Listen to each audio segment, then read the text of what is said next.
optimism of clean energy shines through tech's gloom. The mood around tech is dark these days.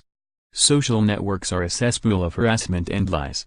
On-demand firms are producing a bleak economy of gig labor. I learned to be racist. Is there any place where the tech news is radiant with old-fashioned optimism? Where good cheer abounds? Why, yes, there is, clean energy.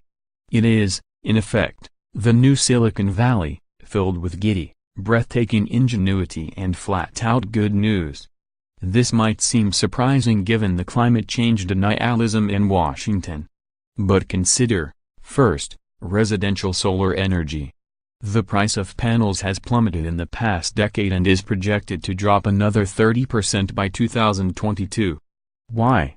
Clever engineering breakthroughs, like the use of diamond wire to slice silicon wafers into ever-skinnier slabs, producing higher yields with less raw material. Manufacturing costs are down. According to U.S. government projections, the fastest-growing occupation of the next 10 years will be solar voltaic installer. And you know who switched to solar power last year, because it was so cheap? The Kentucky Coal Museum. Why the U.S. solar industry does and number 39 T want government protection. Tesla is turning Kauai into a renewable energy paradise. Bill Joy finds the Jesus battery tech may have served up Nazis and social media streams, but, hey, it's also creating microgrids, a locavore equivalent for the solar set. One of these efforts is Brooklyn-based LO3 Energy, a company that makes a paperback-sized device and software that lets owners of solar-equipped homes sell energy to their neighbors, verifying the transactions using the blockchain, to boot. LO3 is testing its system in 60 homes on its Brooklyn grid and hundreds more in other areas. Buy energy and you're buying from your community, LO3 founder Lawrence Orsini tells me. His chipsets can also connect to smart appliances, so you could save money by letting his system cycle down your devices when the network is low on power.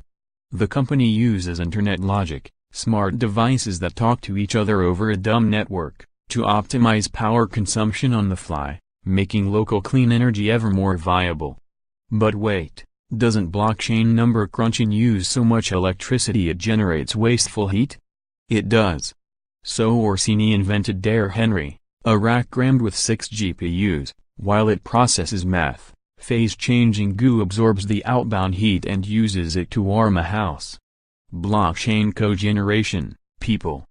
Dare Henry is 4 feet of gorgeous, Victorian-esque steampunk aluminum, so lovely you'd want one to show off to guests. Solar and blockchain are only the tip of clean tech.